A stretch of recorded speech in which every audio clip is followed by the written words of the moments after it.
got a couple, like two. How many have sent them in? Two. Not you, Lisa.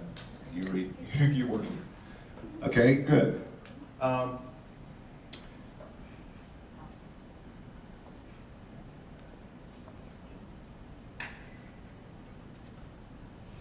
Okay, just like anything else in the federal government, there's a regulatory authority for everything we do.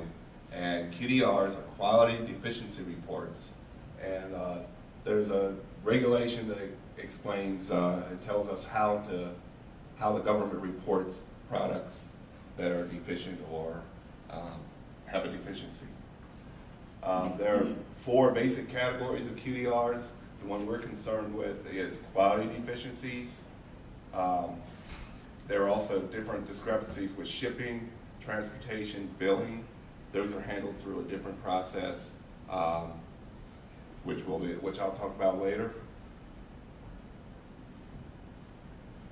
The purpose of a QDR, to report deficiencies in a product, starts the process for the government to recover any cost related to that, and go through a process. We work with the manufacturers to correct the issues with the product. And we're talking about vehicles here, obviously.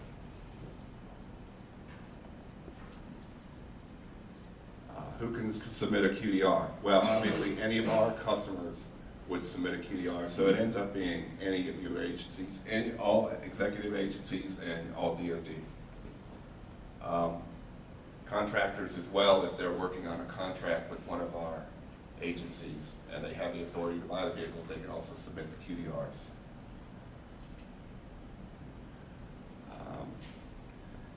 QDRs fall in two categories. This is based on the wording and the regulations.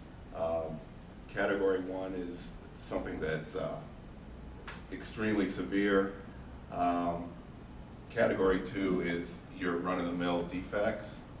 Vehicle QDRs are typically category two is what it says there, but if something is life-threatening, if the vehicle catches fire, if the brakes go out, if it tends to stall on the road, you could call that a category one. We do communicate with the Highway Traffic Safety Administration on all QDRs that are significant in that way. So, you know, I'm not sure if the importance of choosing category one, category Q, and QDR. I mean, it's in here so that's part of the regulation. Vehicles that qualify for a QDR, it's anything you buy through us, whether it be the multiple award schedule, auto choice, a non-standard that you've worked with us on. Any vehicle purchased through GSA would be a QDR subject.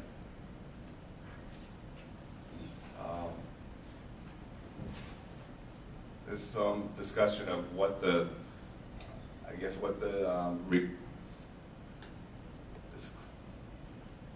sorry, I'm losing my train of thought here. This is all these words. I guess these are the definitions in the federal regulations on what quality deficiencies are defined as. It's a problem with the vehicle that is a defect.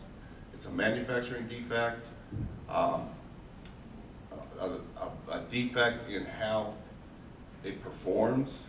Say a dump truck that doesn't have the capacity that it should have based on the requirements. It's anything that stops the vehicle from being able to do its job. It's not if the vehicle shows up late on your lot. These are some discrepancies that aren't a QDR, that are handled through other processes. Inadequate maintenance or operation, that's put on there because we have had cases where the vehicle is never maintained and then the customer has said that it failed and we need to be reimbursed. Failure with normal use within reasonable life expectancy, that's just wearing out. Receipt of incorrect vehicle or non-receipt of the vehicle and transportation issues where the vehicle is shipped to the wrong place or is shipped incorrectly. Those are similar to a QDR and they are handled through our office. You would call our customer care folks and they will deal with those kind of issues. Vehicle warranties.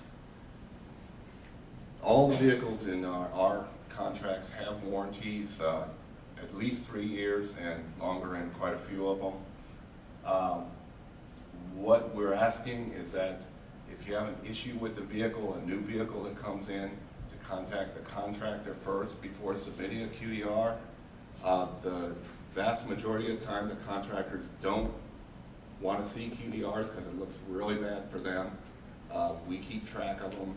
We don't want to see QDRs. Most of the time, they will handle the problem really quickly and avoid a QDR.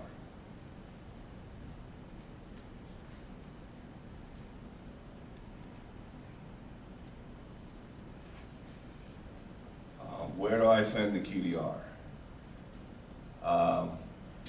This is from your point of view, where do you send it within your agency? For leased vehicles, you'd send it to the manager of your assigned FMC, and for purchase vehicles, whoever coordinates your purchasing, or some agencies actually have folks that do handle all the QDRs. They will forward that to the GSA vehicle engineer. Currently, we're using a paper process for the QDR. It's the SF-368 form, which is a tool used by the whole government for QDRs, and we use that for the vehicles. Basically, just complete it. It has a whole bunch. This link doesn't work. This isn't connected, but the form has all kinds of. Basically, you fill out your name, vehicle information, what the problem is with the vehicle, etc. And then send that directly to GSA.